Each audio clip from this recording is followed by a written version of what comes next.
Hey, it's me again. Excuse me.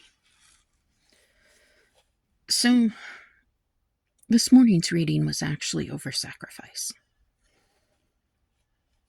And I've been sitting here knitting, and I really feel like there's something that needs to be said about it in reference to where America is right now. We talked about sacrifice, and we talked about the fact that when the animal is being sacrificed, by the way, Orthodox Jews are a community over in Israel. There are actually Orthodox Jews that live throughout the world, but I do know that there is a community over in Israel that is made up of Orthodox Jews, and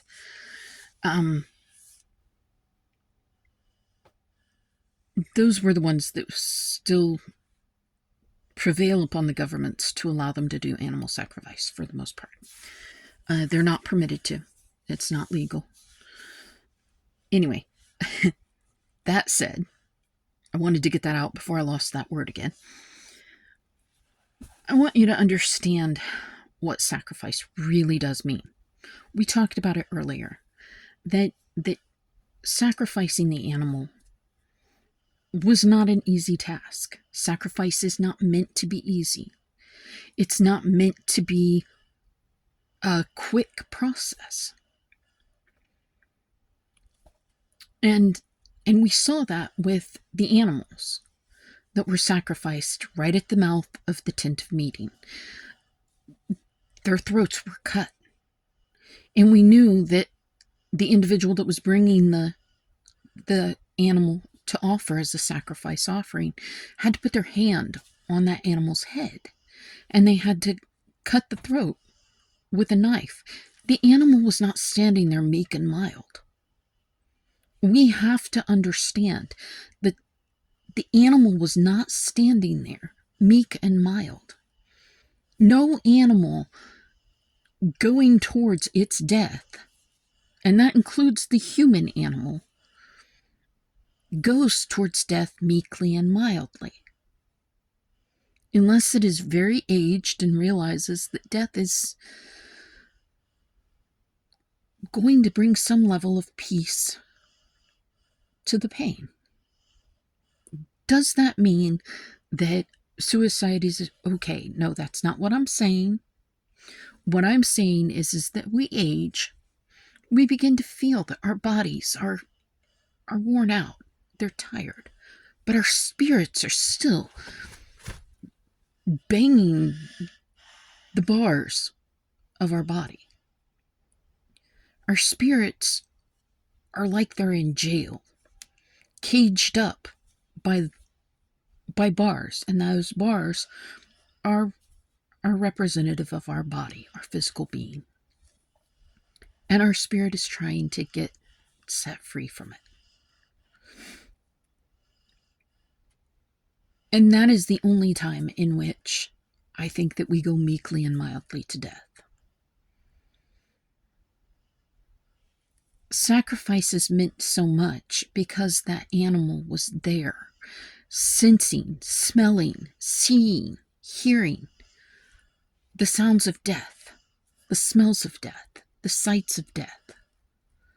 The blood that was on the ground before the tent of meeting from prior sacrifices, the smell of death that was prevalent throughout that whole area where the tent of meeting was, the sounds that rang through the camp of the animals that were dying.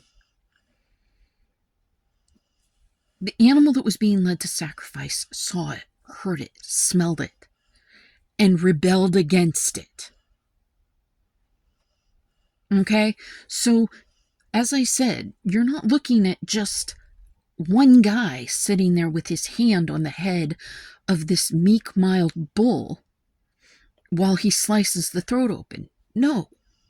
You're looking at several people holding that animal in place while one man or individual places their hand on that head and slices the throat.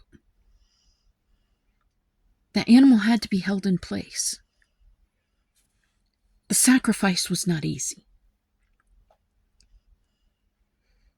It was quite difficult. The sacrifice was not going to be quick. Slicing the throat open and letting the blood drain took hours. Hours in which the sacrificial animal was sitting there screaming, yelling. This was not an easy thing to do.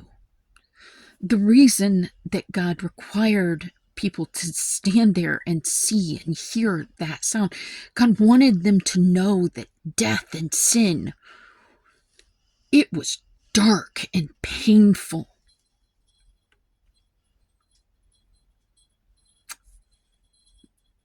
That is sacrifice.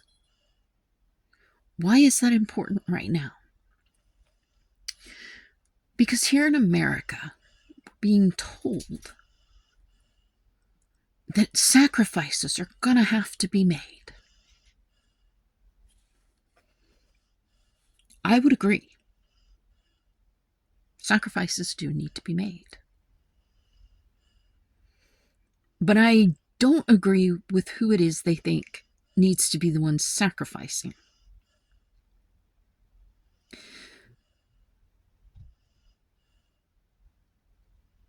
Once again, sacrifice is about what is most important to you. And are you willing to give that to God? Right now, we have an incoming administration made up of billionaires. Their money is the most important thing to them. Their power is the most important thing to them. Political power, world power, job power, financial power, those are all things that are the most important to them. They're not willing to share. They're not going to have the interests of the middle class in mind. You have an individual that swore up and down, for the working class. Well, I guess that depends entirely on your perspective. Because from the perspective of the middle class or the working class, that's what we need. We need somebody that's going to be in office that is going to fight for us. But you have to understand that the individual that is going to be coming into power in America in January, well, that individual doesn't see the middle class as the working class. That individual sees the middle class and the poor class as being suckers, losers. That individual sees the middle class and the poor class as being individuals that are striving to take things away from everybody else. They're just trying to live off the system. And that's what they see. That's what that individual sees. And that is why when all of these billionaires get put into place, they aren't working for us. What they're talking about cutting, they're not talking about cutting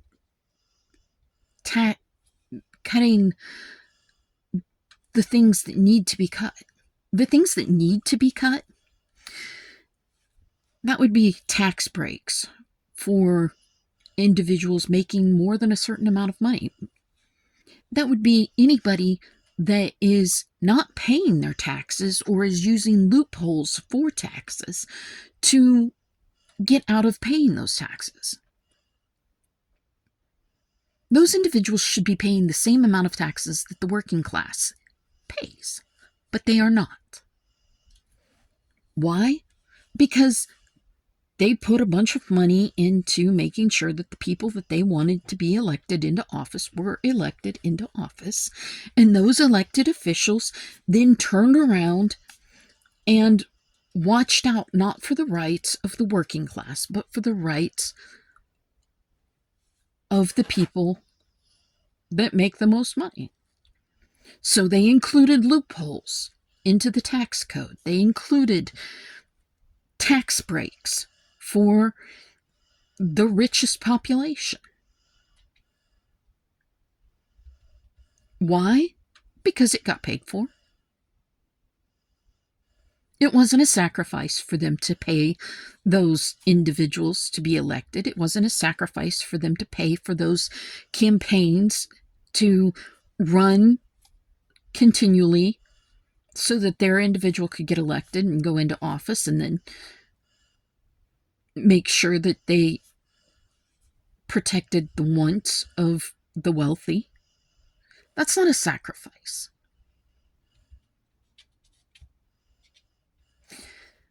A sacrifice would be corporations paying the amount of tax that they should be. And see, if we took the money from all of the wealthy that are not paying their taxes, and we took the money from all the corporations that are not paying their taxes, and you added that money into the American budget, I can guarantee to you there would be no problem with the financial. And when you have a billionaire, almost a trillionaire, that is talking about, oh, well, we shouldn't be living beyond our means. And yet, ask that almost trillionaire, how many homes do you have? How many extras do you have? How many yachts? How much time do you spend on vacation? You have to ask yourself, is that individual really sacrificing anything? He wants the working class to sacrifice because he doesn't really see the working class as doing anything. He sees the working class as freeloaders, just trying to get more money out of him. Why do you think he doesn't want to pay overtime? Why do you think that they reject unions so heavily? It's not because they're sacrificing anything. It's because they're requiring and demanding that the average working class American sacrifice. The money that the average working class American makes is not going to be able to bolster up through any kind of taxes this country's financial requirements. But what will bolster the country up is taxing the corporations, taxing the individuals that make more than probably, I'd say, $500,000 a year. If you're already making more than $500,000 a year, chances are good you can afford to pay the same level of taxes that an individual that only makes $30,000 a year can. They tell you that if they increase the minimum wage, well, that's just going to cut business. No, actually it won't. It'll increase local businesses. Why? Because individuals that have more money in their pocket are going to be able to stimulate the economy by taking their money and going and spending it at local stores. The ones that are going to pay the price are the ones that are giant box stores. And what happens is you get those local economies being bolstered. And those local economies are then able to vote more for instead of more against. They're able to vote for someone that they want instead of against someone they don't want. Because the people finally have the point at which they're able to feel as though they're doing well.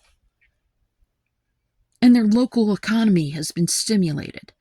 Their local economy is going to eventually stimulate the state economy. And the state economy is going to finally get to the point where it feels good enough. Okay, hey, we don't have to vote for the person that we don't like, but has policies that we think we would prefer. We get to vote for the person that, okay, I like their policies, I like their ideas. Yes, I realize it might cost a little bit now, but it's not going to break the state. It's not going to break the local community. It's not going to break my pocket. Right now, what we have is a situation in which they're trying to remove everything from the local economy and turn it into these big boxes. Turn it into these giant corporations. Why? Because then they don't have to share the wealth as much. They're not sacrificing. They don't have to pay their workers because they can always get a new worker. They can make up rules that eventually push the workers out, and then they just replace them. They're not sacrificing. See, and that's what unions did. Unions would come in and make sure, okay, so you don't want to pay overtime. Here's what we're going to do. You're not going to have anybody to work. And we're going to stand out there and we're going to make sure that nobody's going to come in to replace the workers that are standing out here with us. And it forces the corporations to sacrifice. It forces the corporations to then say, okay, well, maybe you're right. Maybe we don't need $100 million a year in profits and only pay $7.25 to our workers and let them live off of food stamps. And then we complain about them having to live off of food stamps and say that that is actually a big problem, those social programs. For starters, let me tell you, the Bible that you all sit and say, oh, well, I'm a Christian and I follow what the Word of God says. The Word of God says that you're supposed to take care of the orphan, the widow, the homeless, the hungry. The Word of God talks about big social programs. What it doesn't talk about is CEOs having 4 yachts or 10 houses. Understand that when individuals that have much, that have tons of stuff, begin to talk about, oh, sacrifices need to be made, they're not talking about themselves. They're not looking in the mirror and saying, well, we've got to cut back. No. They're not talking about increasing the taxes on themselves. They're not talking about selling their homes and downsizing. What they're talking about is making sure that their workers downsize and pay more in taxes. They're not talking about sacrificing themselves. They're talking about making sure that other people sacrifice for them.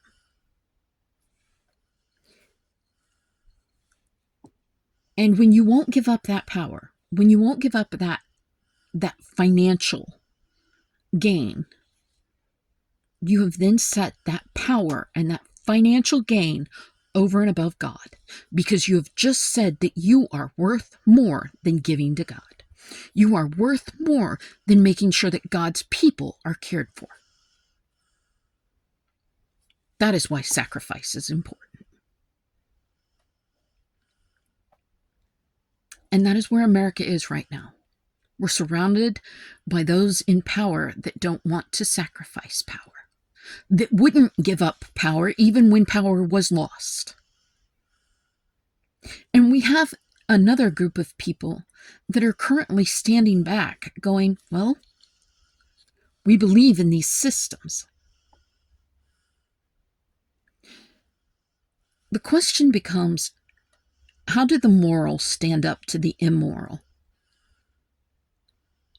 and still maintain the system of morality and live within that system? And that's where America's at. We're asking that question. How do we, as a moral people,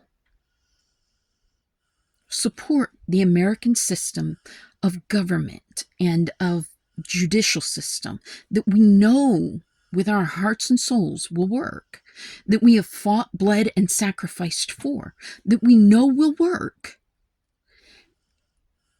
How do we fight against an immoral group that is using that system against us? And the truth is, sacrifice. It sucks.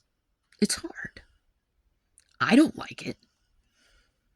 And I've done a lot of sacrifice in my life. A lot. Many people can say that.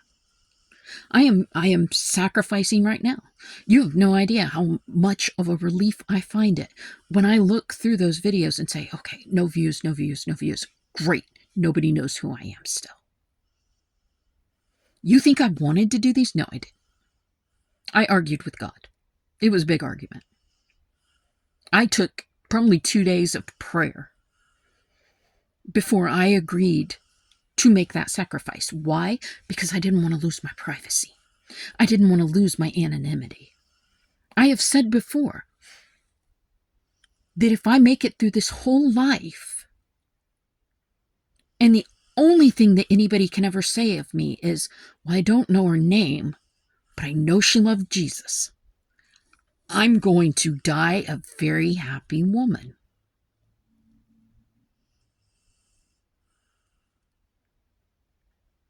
I've made a lot of sacrifices in my life, and I have dealt with a lot of pain. I have also fought very diligently against sacrifices, and I had more pain because I fought against it.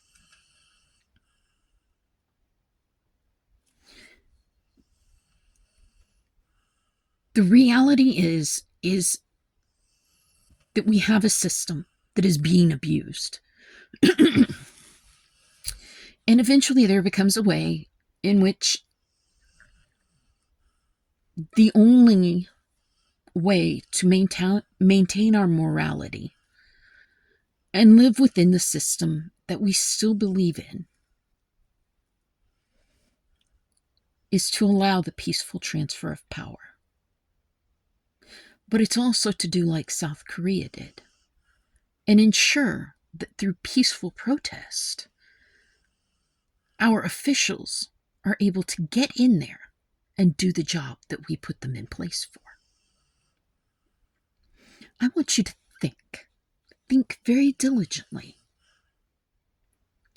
How many of those senators and representatives are going to be willing to go ahead and place individuals that we know are compromised by foreign governments or compromised by their atrocious immoral behavior? How many of the senators that vote on them, that have to vote for their nominations, are going to vote against what their people want, their constituents say they want? This is those points at which now you work, now you sacrifice. As an American, you get on that phone and you say, if you do not stand up against this individual. I will not vote for you, and I will make sure that nobody I know votes for you the next time you come up for election. You tell those senators and those representatives, if they are not a no vote against some of these atrocious nominations, then you are going to ensure that you tell everybody you know. And it's like I have said several times. It is the small acts. You do random acts of kindness. You don't even have to do a random act of kindness for everybody you meet. And you might be surprised to find out how small a random act of kindness can be. You see somebody coming at you on the street that is just frowning and just... Probably the nicest thing you could do for that person at that moment might be smile at them. Is it a lot? No. Do you necessarily feel like smiling? No, probably not. It's a small sacrifice.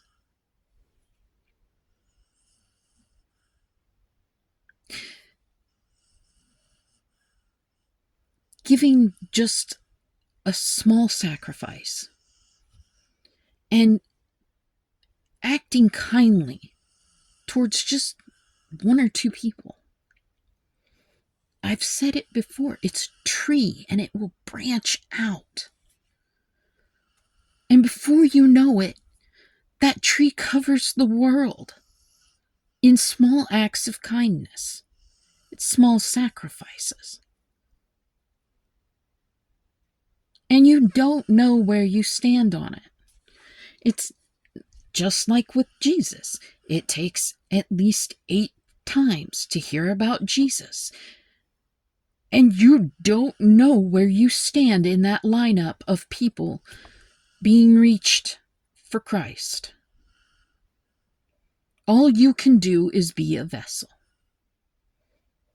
And sometimes that vessel means that you have to call, you have to object, you have to stand up, you have to make sure that the representative gets over the fence to go in and vote down a poor policy. You have to make sure that that representative or senator knows where you stand and where everyone that you speak to, you're going to make sure they stand. Now, I will tell you straight up, no, I don't have a whole lot of conversations with some of my neighbors. I will talk to them. I will be polite to them. Will I have long, drawn-out conversations about politics? Absolutely not. I live in a country where guns are owned freely. And I'm about to walk into a stinking new year under an administration who has already said that he would welcome the purge. I've never even watched that movie because it scares me. It's insanity. I don't fear death, but I do fear being left just alive enough that my life imposes on someone else's, to the point where they have to take care of me. That's my biggest fear. Imposing on someone else's life. And making my life an inconvenience to them terrifies me.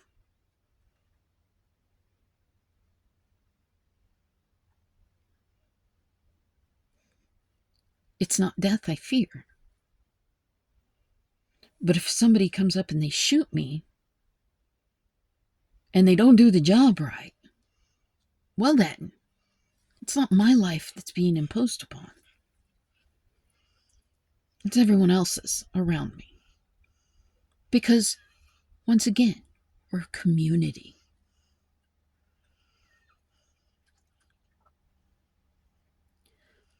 I know that I have painted myself with a bullseye by doing these videos.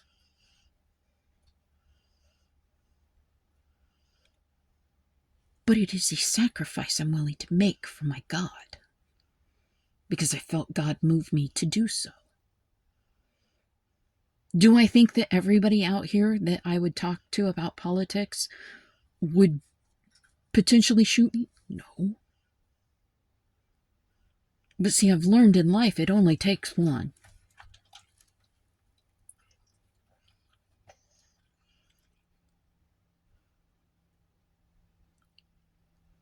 Do I think that anyone and everyone out here that I might talk to about politics would hold them against me?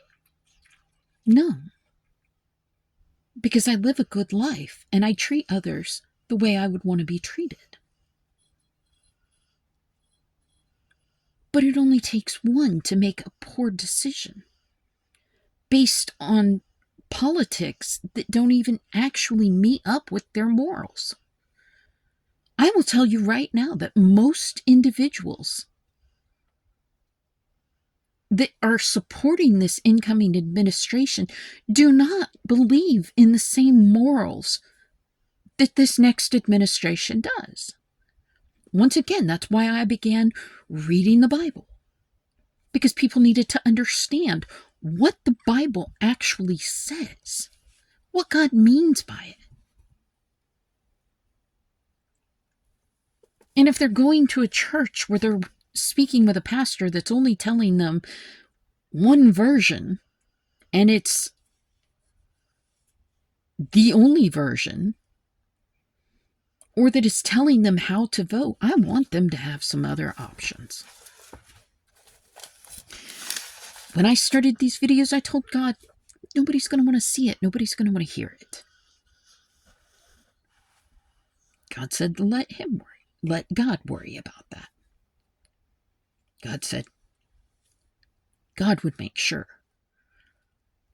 of who needed to see it and saw it, and who needed to hear it and heard it. And so I do the videos, and I let God sort it out. But yes, I breathe a sigh of relief every time I look up and I see no views, no views, no views. I go along about my day a little happier because I know nobody knows me.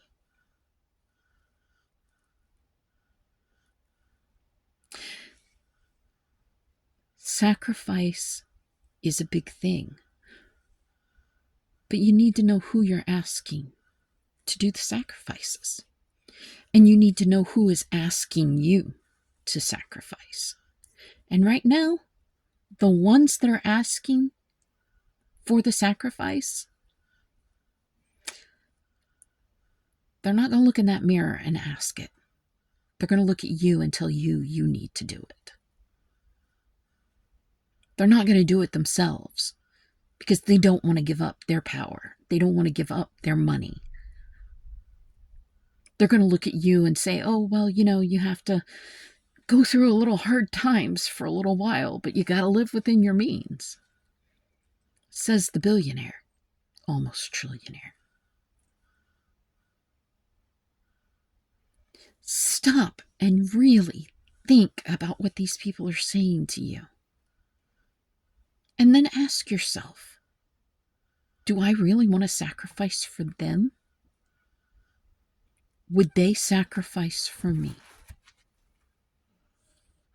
And then you stand up and you make those phone calls to your senators, to your representatives, and you tell them.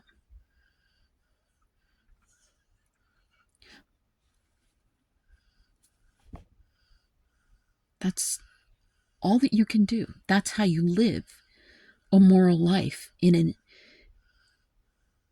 a system that immoral people are using against you.